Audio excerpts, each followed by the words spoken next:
My name is Nikita. I'm one of the complex spine fellows at San Diego Spine, and we'll be giving the talk on herniated discs, both lumbar and cervical.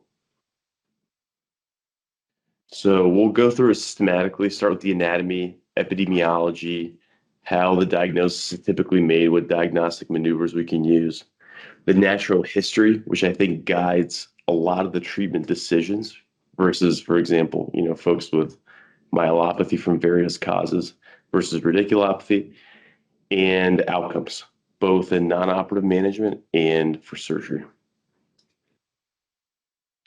So as everyone here knows, the spine's composed of different motion segments. And one of these segments has an intervertebral disc. And this disc has several components to it, both an annulus fibrosus, which has type 1 collagen and really protects that nucleus against compression, and nucleus pulposus, which is composed of type 2 collagen and is really the shock absorber with high water content and really insulates those segments. And it sits right here in between the vertebral bodies and is separated by cartilaginous end plates, like the ones you scrape off for interbody fusion. And unfortunately, during the process of spondylosis, as those discs begin to wear out and degrade, those forces are transferred to the posterior elements of the spine, and that drives a lot of the spondylosis that we see in our patients. The disc is innervated, actually, those outermost layers of the annulus. There's a sign of vertebral nerve. And I think one of the key points is that we're still not sure what actually drives the pain generation. So we have discs, for example, that press on nerves that cause pain. But as we'll talk about, there are a lot of studies on asymptomatic adults who have disc protrusions, disc bulges, and essentially have no radicular pain, no back pain. And so there has to be a molecular component here that we've not really unlocked yet. And there are some preliminary studies showing things like substance P, nerve growth factor, and other cytokines, their different cascade pathways, and something I'm actually interested in doing too. And there's been a movement recently to try and identify these on molecular type imaging, like MR spectroscopy, to try and better understand this. But certainly there are a lot of different components that drive pain and disc degeneration. We'll talk about a lot of the anatomic ones, but it's important to note that there's certainly a molecular inflammatory component that we still have not fully unlocked. So when we talk about the basic anatomy, I think this drives a lot of the diagnosis and treatment for this patient. It's easiest, I think, to look at in the coronal plane. And in the lumbar spine, when you have these motion segments, you have both a traversing and exiting nerve root at that level. And it's easy to see here how the standard central or paracentral disc herniation actually hits the traversing root and gives you classically traversing root symptoms, because the exiting root at that level above right here is already long gone before that disc herniation even comes up. The exception, of course, is a far lateral or extraforaminal disc that we'll talk about. And for those folks, as you can see here, those are the ones who will have exiting nerve root symptoms. And as you know, you have a facet here, usually just above the pedicle, depending on how hypertrophied it is. And that also, in combination with disc protrusions, will also typically affect the traversing root right here. There's a lot of radiographic nomenclature. I think in a lot of the surgical literature, people will use the terms bulge and herniation and protrusion essentially equivalently. And our radiology colleagues have published several papers looking at that. Bulges include more than 25% of the disc circumference, and that can be symmetric or asymmetric, whereas less than a quarter is called a herniation. Then they use actually aneurysm type nomenclature, where they have a base right here in a dome. And if the base is larger than the dome, they call it a protrusion. And if the dome is larger than the base, they call it an extrusion. So you'll see a lot of these different types of terms published in our radiology literature. When we think about the location, this is another key point for both diagnosis and treatment. In the axial plane, folks will separate the anatomic zones into these different components. You have a central one, and folks who have central disc bulges or perhaps central stenosis from ligamento flavum hypertrophy will have neurogenic claudication. There's a lateral recess that we just talked about that typically results in traversing nerve root radiculopathy. And there's foraminal right here, whereas the neural foramen is, and extraforaminal, which typically involves exiting nerve root radiculopathy. And here's just a couple examples. Here's a central disc protrusion again. And a lot of folks with spondylosis, as we talked about, will have different posterior element pathology that's in combination with this. This is a good example of lateral recess stenosis here at 5-1. You can see that you have compression of the traversing S1 root because the L5 root, as you can see here on the sagittal, is already long gone. It's already somewhere out here because the pedicle would be right here. And this disc is really hitting the right side of traversing S1. It's just an example of a foraminal disc. And this obviously impacts your management when you think about what you can get through a standard midline versus a Wiltse versus a tube. And here's a fairly classic far lateral disc herniation right here, the ones that we talk about. And of course, surgical management for these is completely different. You try and land the lateral of the facet, get a transverse process decompression, and the pathology is actually below the intertransverse membrane, well lateral to the standard discs that we normally see that are paramedian. Cervical is quite different, actually. There really isn't this traversing, exiting phenomenon that you have in lumbar.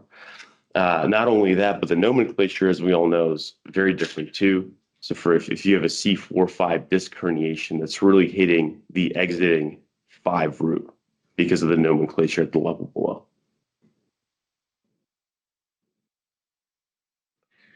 For cervical discs, you can have different presentations, similar to what we talked about for claudication versus radiculopathy. You can have central compression involving cord compression, resulting in myelopathy. You can have lateral discs that result in radiculopathy. And of course, you can have combinations of the two, which is important from a natural history standpoint, where you can have both radiculopathy and myelopathy, kind of termed myeloradiculopathy. And while we're on that topic, I think it's important to know, we'll talk a lot about the natural history of disc herniations in terms of radiculopathy. For myelopathy, it's established that folks with significant symptoms and high JOA scores, the natural history really is not favorable. When that cord is compressed, if you have cord T2 signal change, suggestive of myelomalacia, folks tend to lose function. And we have paper after paper after paper that's kind of showed that. There are some exceptions, folks presenting with mild myelopathy. You know, we all have patients like that who we've watched for years who do very, very well. But while the natural history for radiculopathy is extremely favorable, that's not the case for a significant subset of folks with myelopathy. Hey, what are you doing? How do you get over there? When we look at the epidemiology of cervical discs and cervical radiculopathy, there are a lot of natural history population studies looking at this. Here we have several papers just looking at populations. They found that 22% of those with cervical discs presented with radiculopathy. And in this case, it was 89 per 100,000 incidents versus 179 per 100,000. So it is a fairly common problem. And again, not everyone who has cervical disc herniation is going to be clinically symptomatic and have severe symptoms. Similar findings for lumbar disc is an extremely common problem that folks present to physicians' offices and surgeons for. Symptomatic discs occur in 1 to 3% of folks per year, with over 3 million in the US. And again, we'll talk about this, but many of these are asymptomatic or can be managed conservatively. Most commonly, folks with lumbar disc herniations have paramedian herniations involving the lateral recess and the traversing root, like we talked about. The far lateral disc is much more rare, and I think folks can test that in their training programs. The symptom distribution, I have my department chair at the Mayo Clinic always said that nerves do 3 things: motor, sensory, and pain. And I think that holds true for symptoms. The symptom distribution can really result in weakness for that myotome, numbness or paresthesias or pain. When we think about working these folks up, there's a whole host of different organizations that publish guidelines. Here's just the NAS, or North American Spine Society, that published pretty comprehensive reviews on different physical exam maneuvers and diagnostic techniques that can be used for this. And for cervical, there are a number of things. For example, there's a Sperling test that folks will use in clinic for radiculopathy. They got a grade C recommendation. And for lumbar disc herniations, of course, we know about the supine cross straight leg raise.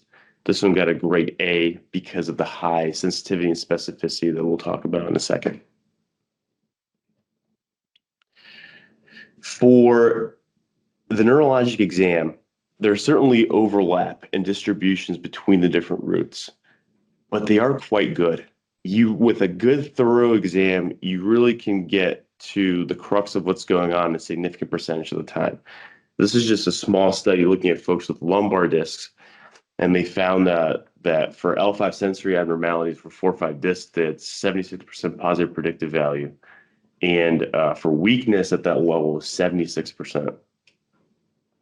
And again, per NAS, doing these physical exam maneuvers is highly recommended because of its ability to identify and confirm your suspicion of pathology at a given level. This just again showing, this is a different paper.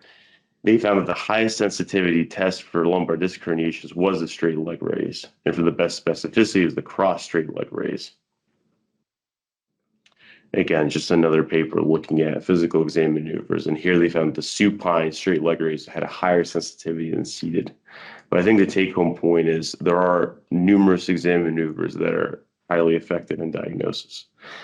I'd encourage anyone starting out in spine to look at the Asia card. People typically use this to classify spinal cord injury.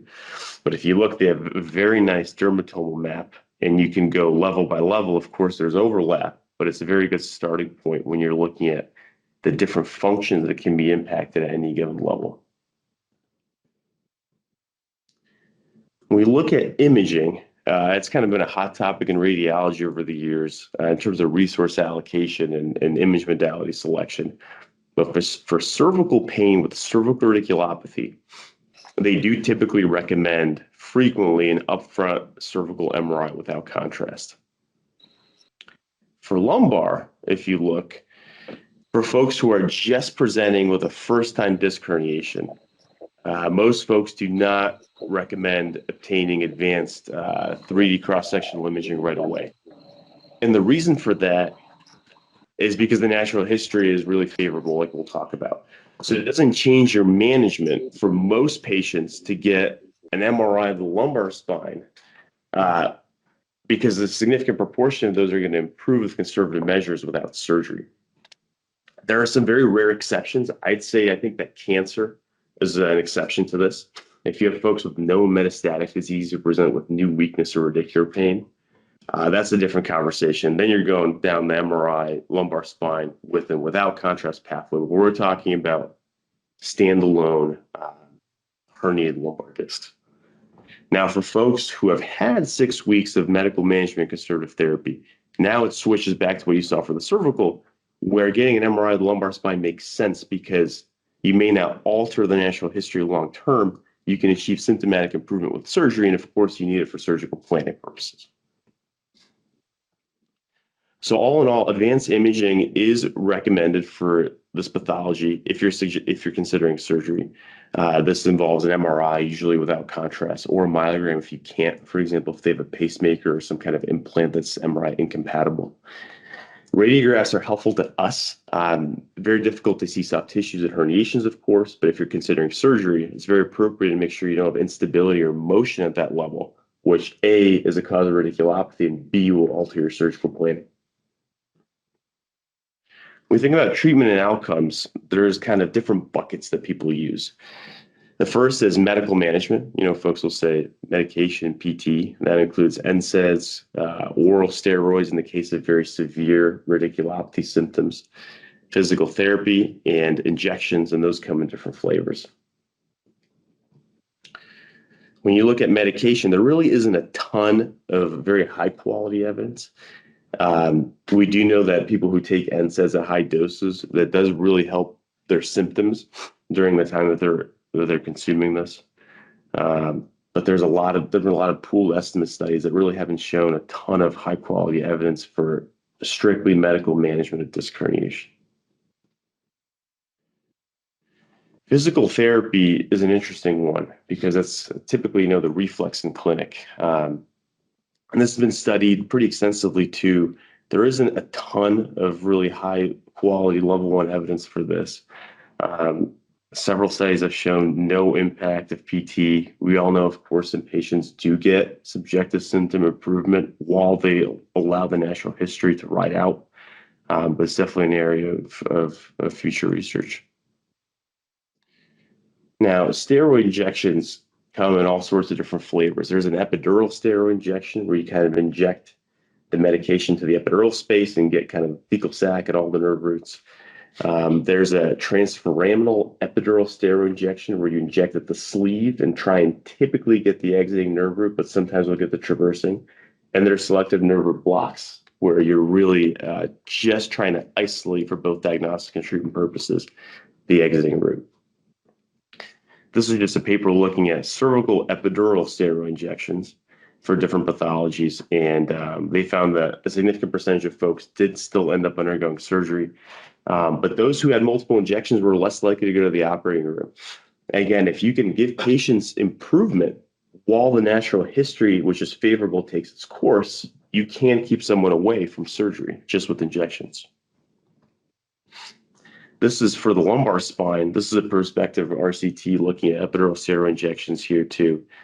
And folks who had a transforaminal epidural injection had better pain relief than any of the other modalities that they examined. And again, there was a significant crossover rate like we see with a lot of these studies where people had surgery, but nevertheless, I think without a doubt, it's a key tool in our armamentarium as spine surgeons in clinic. When we look at this natural history that we talked about, there have been numerous studies. This is just one systematic review, and they found that the rate of spontaneous regression for sequestrations was 96%, 70% for extrusions, and 41% for protrusions. And the rate of complete resolution was 43% for sequestered discs. And you kind of see this time and time again in a whole host of studies. This is just a table kind of summarizing the NAS guidelines that we just talked about. There are key physical exam maneuvers that are found to be highly sensitive and specific. If you obtain appropriate imaging at the appropriate time, you can really clinch your diagnosis. And there's kind of a whole menu of options for non-operative management that's important to try before considering surgery.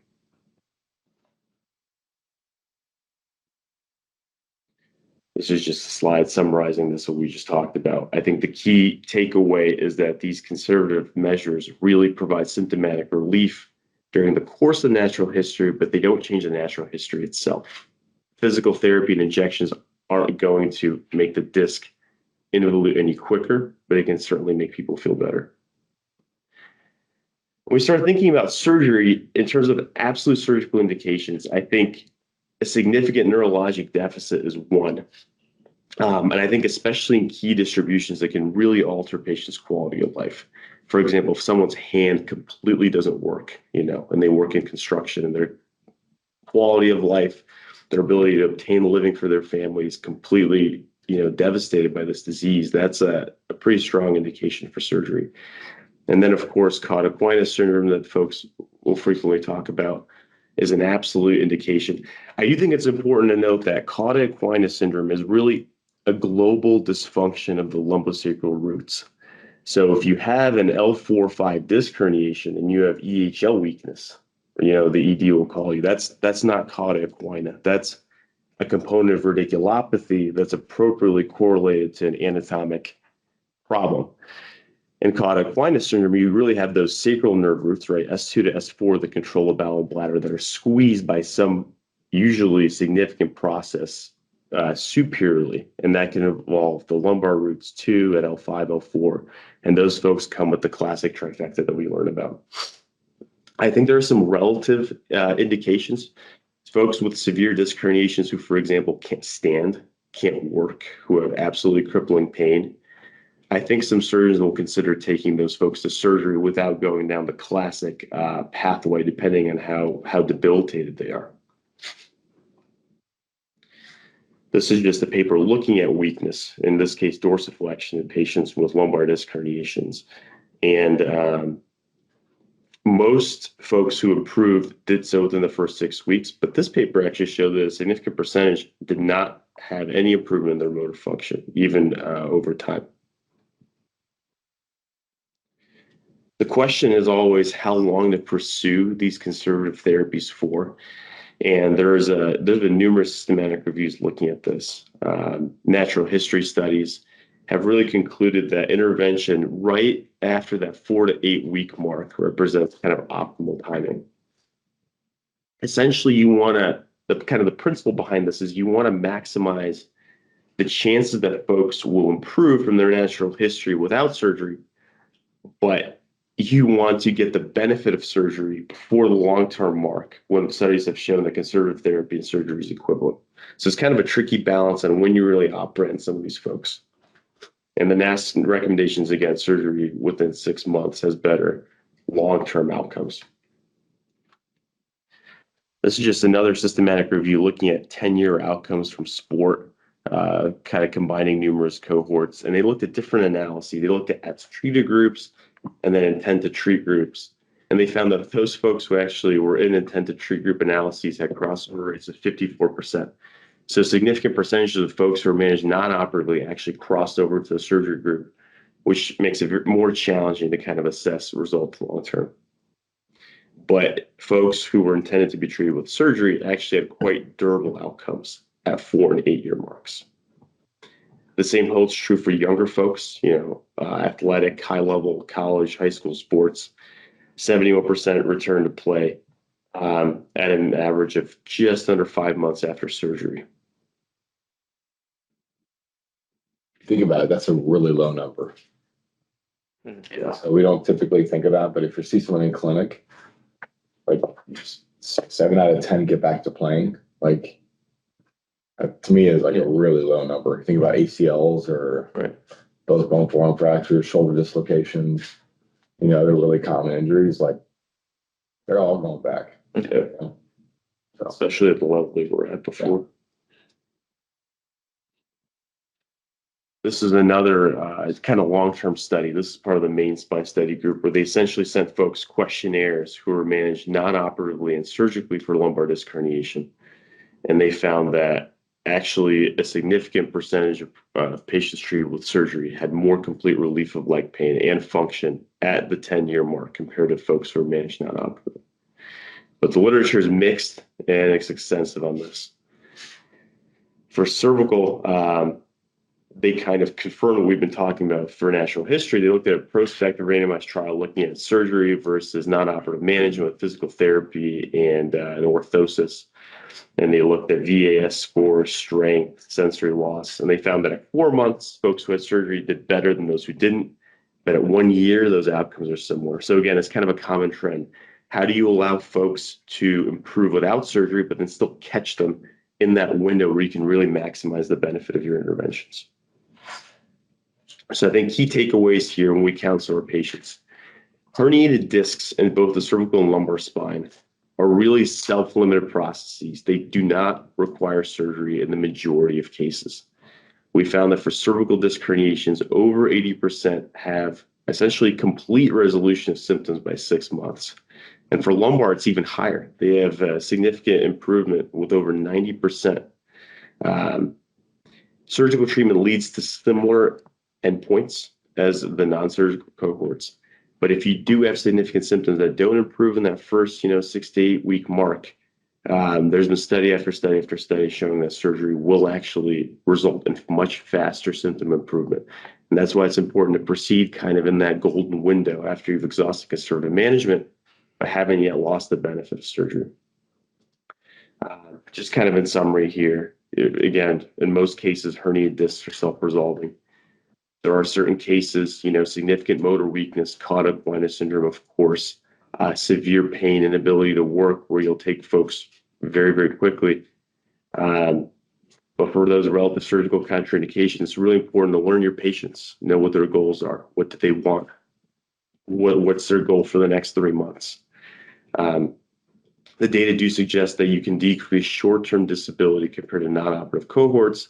But as we all know, surgery is not without risk. You can have reherniation, you can have infections, you can have CSF leaks. It's not a benign intervention. If surgery is pursued, there are data to show that you should pursue, again, in that golden window to maximize your benefit. And I think no matter what options you choose, it's very important to talk to patients, explain these data to them, explain the natural history, talk about the possibility of having some pain and disability in both these pathways, both surgery and non-surgery. And this, again, is one of the most common pathologies that we see in our offices. Thank you so much. Awesome. What thoughts on MRI with contrast for recurrent disc herniations? Oh. You get them? I don't. Mhm. Yeah. Unless I'm specifically worried about some sort of scar tissue. If it's Yeah. a herniation, usually you can see it without contrast. Mhm. Yeah, I don't. Are the stir images pretty good at like discerning like extruded material versus like scar as well, or like that? I don't know what sequence is good for seeing scar other than with contrast. Yeah. That's hard to answer that one. Even contrast, like I feel like always it's really good for like infection and Yeah. but I don't think it does a great job for scar. At what point, and we talked about getting a CT scan, see if it's solidified or calcified. Like, at what point do you call it like it's been like a disease that's gone long enough to warrant that, or to get It's that? ossified. Yeah. Yeah, it was just like a chronic over a year. Over a That's year. when I would maybe consider getting a CT to see if there's some sort of calcified, or if it's just sometimes it's just a big fight that kind of goes all the way down, which obviously the results of surgery are a little bit different than if it's a fresh disc herniation. It's interesting because we would always feel it, right? Because if you're taking them to surgery, if they've failed all options, they have crippling leg pain. Usually when you do your bone work, you can like poke it and it's like, oh, it's calcified. And then you just kind of get the benefit, whatever you get from your decompression, and call it a day. Yeah. Okay, what do you do for your There's got to be something more to why, like if they had acute leg pain and there's a big hard disc, like there's usually a source to that. So something changed. more than just the facet being overgrown behind it? Maybe acute leg pain, right? If it's like developed slowly over time, then yeah, I totally buy that. But if it's like, hey, like herniated, like, and there's a big chunk of bone there, like there's usually an extruded piece somewhere. There's something going on that caused that like sudden change.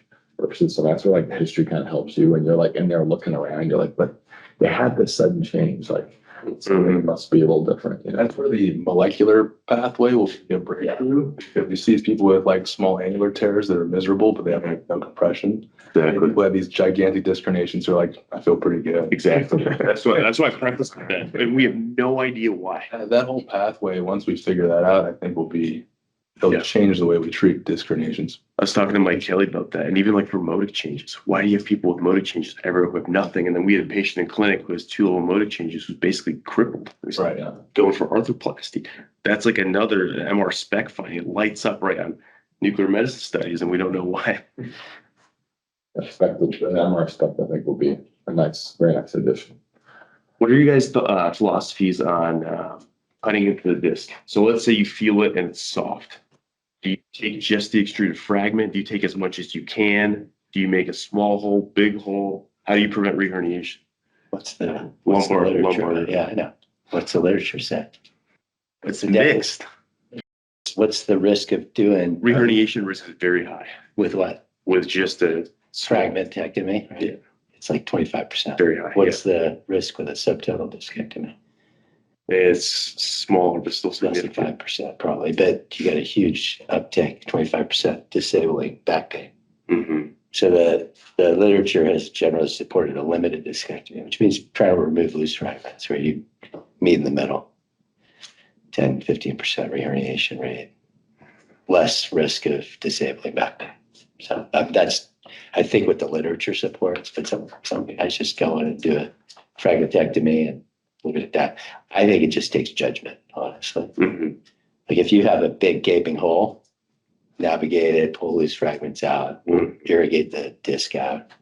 if you've got a fragment that's sequestered and you inspect the disc wall and it's pretty, there's no, the defect is healed, why blow it open? So I don't know. I don't think all that is spelled out well. I think it just takes some judgment. Totally. I'm not a big fan of making a big cruciate cut or anything like that. I try to keep it pretty small if there's not already a defect and give it a better chance to heal. The healing, the herniation rate's higher with bigger defects, right? So if you create a big defect, you're probably more likely to incur that. Yeah. If you make a defect, try to keep it tight. That makes a lot of sense. The reason I want to ask is I've seen so much variability in that. Yeah. So much. When I started doing this 30 years ago now, almost, or 25 years ago with Garth, we would use pretty big tools. We use a regular pituitary, all this stuff to pull. Mm-hmm. So we would make big defects, which probably was the wrong thing to do. Now we use smaller things to refrain from making big holes where they don't already exist. But there's all kinds of nuances. I mean, where the disc, the annulus rips off the end plate, sort of at the vertebral junction. It's probably a very different animal than when it's a mid-substance annular tear. They all behave differently. And on that closure case we did, that you had that one retool right at the end plate. I remember it was a challenging case. Yeah. We use that barricade device. Oh, I didn't even touch that. Could be a whole nother talk. Yeah. The evolution of disc closure devices. Yeah. Oh yeah. I remember seeing that. I forgot to mention too. Bob, that- speaking of that, Bob, what do you think? Well, it is not the most comparable thing to utilize, but the data is pretty compelling. So if you have a large defect, Caro-G and some others have been pretty aligned in the reherniation rate being north of 20%. So if you have a big defect and you measure it intra-op, then it's probably right to do something like this. The challenge is getting exposure because you have to get more exposure than I'm used to. It's probably not tenable most of the time at 3.4 and above. At 4.5 and 5.1, it's feasible, but generous. So you just have to change your workflow a little bit in those cases. All right, guys, we'll sign out and sign back into the other meeting. So thanks, everyone.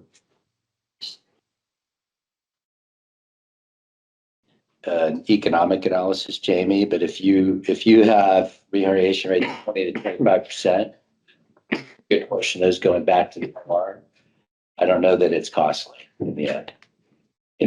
It'd be the same. You could say PMP is costly and you still use that, right? Yeah, Why? that's correct. Why? Because it works, right? So this works too. I agree with you too, right? Well, but Yeah, it's not no, that I'm it just just saying works. They never would have gotten BNP to market if they didn't do the economic analysis, right? Sure. No, I'm not saying that. I'm just saying there is a cost associated with placement of the device, right? True. Yeah, that's all. Yeah. And it's a bit of a hassle. You got to bring fluoro. Yeah. I don't love those parts of it, but it's better for the patient. Do it. Yeah, and I look at the delta. If I'm looking using BNP, I'm going to use an alternative biologic typically. So the delta is the difference in the cost. This is nothing versus this, right? That's how I look at the cost. Right? Yeah. It's like using custom-made interbodies versus off-the-shelf interbodies, right? There is a delta. Yeah. In the cost of the procedure because of that. That's all. To answer your original question, I think if you recognize a defect on the MRI, like if you have a big extruded frame, I think it's worth it to try to find the original defect versus creating a new one. So usually there sometimes requires going more midline, because you see a little tail of the disc that you can pick out and pull out. So if you can find the original defect, then I don't make a new one. If you don't have one, then you gotta do what you gotta do. Thanks. Yeah. Microdiscs are not all created equal. Found that already. Right. There's a story behind that? Or? Yeah, just different levels, different challenges. Yeah. I guess I got another maybe philosophical question. How many recurrent microdiscs would you try before going to fusion? If there is a set number, I know not everyone's the same, but It depends on their age. Yeah. Yeah, if they're super, I think it depends on the level. yeah. And the timing. Mm. If you have three herniations in a year, Yeah. it's probably time to fuse. Mhm. If you have 3 herniations in 15 years, I'm doing another microdisc. Mm-hmm. That's a very good point. So, and to Ali's point, age matters, levels matter. Your alternative option's going to be matters. Mm. I mean, if it's I like just about, would, people talk about third strike and you're out. Yeah. I think you take that with a grain of salt. You Yeah. have to modify your approach a little bit.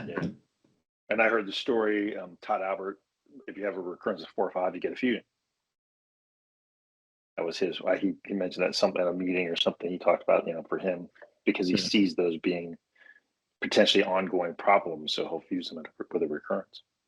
I don't know if that's true anymore, but I heard that story and I thought, I get it. Mechanically, biomechanically, perhaps that's the level that gets the spondies. That's the level that takes the stress and the transition to lumbar spine. So I can't argue with it. For the setting of the spine, Right. Perhaps for how much of the facet was taken, facet orientation. Right. Mattered. Mhm. So it's great. Usually you got to use your judgment. Yeah. It does, but at the end of the day, we're using averages and you're trying to clump everyone into a group. And what you're gonna find is that what we do is personalized. Mhm. And while we like to look at trends in healthcare, and I think that's where averages are helpful, when it comes to, you in my office as my patient, you have to take all that, you have to assimilate it. You got to put it here, and then you kind of say, does it make sense or not? Because Bob said, if you just say recurrent disc and you don't put the fact it's been 5 years since his last, I did amazing. He had 3 months of recovery and went back to playing sport and fine. Herniated again, if you Right. It doesn't make any sense, right? And he's like, Yeah. So the other thing is, when we looked at this, I did the ICL at AAOS for 5 years. It's fantastic. Right up my alley. Wow. The literature pretty well. You come at it from a different perspective. Yeah. Personal experience, right? Yeah. So that's more compelling. Ian Brookie fixed my herniation. Oh, really? Oh, gotcha. So, but yeah, the literature does say, you're not doing something by 6 months. It really, and I always give the example of my wife and I, we herniated within months of one another. You know what I mean? I was like, A, I can't get down to play with my kids, and B, I can't operate. I was just miserable leg pain. That's life stopping for our family. Got my disc out because I gotta keep working. My wife has 4 kids. Surgery is life stopping for her. There was no way on earth she could recover for the weeks that she needed to, because A, I couldn't take the time off, and B, this wasn't gonna work. So it's interesting how 2 years later, we're literally exactly the same. Both exercising, we're both doing what we want to do. But I needed the operation. I couldn't have done it without surgery. I hope I hit that point. That's the most important point for all of us. Common I thing. think the one area that I think varies in the community a fair bit in indication is weakness. How weakness is used to indicate surgery, and I'm not sure that's appropriate. Yeah. And I've had spine surgeons send me patients that they're weak, you should operate on them. I've seen that before too. They're a 5- neurologic deficit. Well, even if it's 3 out of 5, even that, I think you have to make some judgment calls. Totally. That's what I was saying too. To merge both of your points, if someone's a construction worker and they have a 7-1 disc and their hand is out, and they can't make a living, right? That's probably gonna push you to surgery. But what are your other, just to confirm what you think? I think we had a patient and I asked you, but what is the judgment call if they have weakness? Because in my head, I'm if they have weakness, if it's getting progressive. So you just said the right word. So if it's progressive, it's getting worse, that's a pure indication. If they show up and they're just weak and they have pain, but the pain's receding, that's not necessarily a What crisp if there was indication. 0 and now they're a 3+? Well, yeah, but that's rare that you're going to see. Yeah, right. Usually they show up and it's the first time anybody's demonstrated weakness. So it's your time 0. You have to use their input. You suddenly weak. And then I think you have to add the functional deficit to his point. If somebody has a weak quad and they can't walk, it's a very different animal than a DHL weakness, than a fiber neck in terms of their, the risk they face going forward, their functional capabilities while they're recovering. Right. And frankly, their risk of injury, they breaks on them. So, And there's a whole other aspect of insurance authorization. Yeah.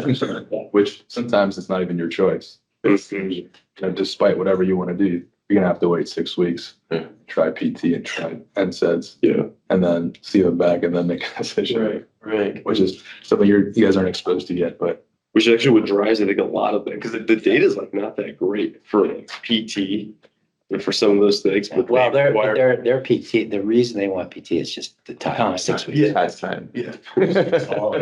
They're working off the averages that we talked about. Yeah. not very non-personal. It's not individualized. Toward the math. Yeah. 6 weeks. No more barricade menace. Speaking of averages, the UK, I don't think still allows for epidurals. Really? Yeah, because their cost utility is so low. Interesting. I've seen that. They're expensive. That's what I Well, didn't fully realize. If you look at their qualities, they're horrible for epidurals. So they basically said, look, it's a time element. As an NHS, we're not going to pay for epidurals. You can just get through 6 weeks and then you can have surgery if you're not better. But we're not going to waste a bunch of money on just epidurals that don't really change the natural history. It's funny. I didn't mention this in my talk, but I think that's why a lot of these patients are kind of targeted by folks who don't do approved therapies. They're built like, well, they like inject some stem cells and 70% of my lumbar disc patients got better, right? And then I've literally seen that on their website. It's the chiropractor realm. And it works because so many get better at 1 year. They're like, They ask about PRP and stem cell routinely. Yeah. right. And we've had patients who Because of Joe Rogan talking about it and talking about they'll pay 60 grand out of pocket Oh, yeah. for a PRP injection for a 1-level disc. And then on their website, you look, it says they only treat single level disc herniation. They don't have multi-level spondylosis. And it's like literally like screenshot, like 72% improvement in 12 months, like from that trial. Yeah.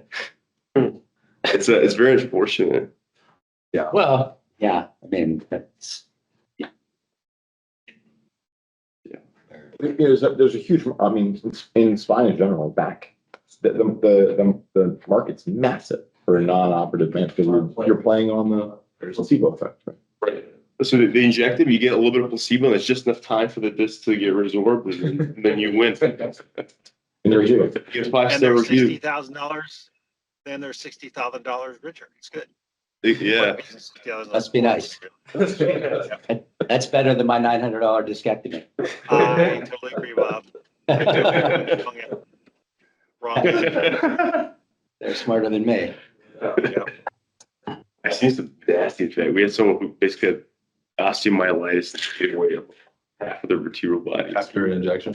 Then they able The to. thing is, like, I liken it to saying you're going to a really, really, really, really expensive meal, right? If you go and you spend $1,000, you guys right now spend $1,000 on a meal, that meal is not mind blowing. Yeah. Some of your guys would say that was disappointing, right? But there's a bias going into it because you're spending $1,000 on a meal. Oh, yeah. Right? So you spend $60,000 or whatever, it's not really six, but let's say you spend $10,000 on an injection that you pay cash for. You're already biased that you want it to work because you're spending $10,000 on it. You better have it work. And so when you do see marginal gain, then over time you get better, you relate it back to the fact that you spent 10 grand to get this injection and you're better. Versus the essentially free surgery that law provides you, like Then you have 1 out of 10 pain, and you're just wanting to fill out. Didn't work. Surgery sucks.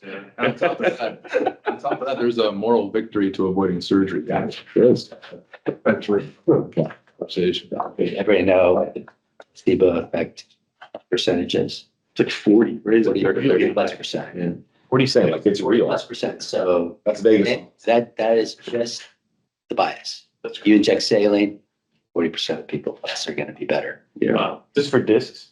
I think that's just across the board placebo effect in general. Wow.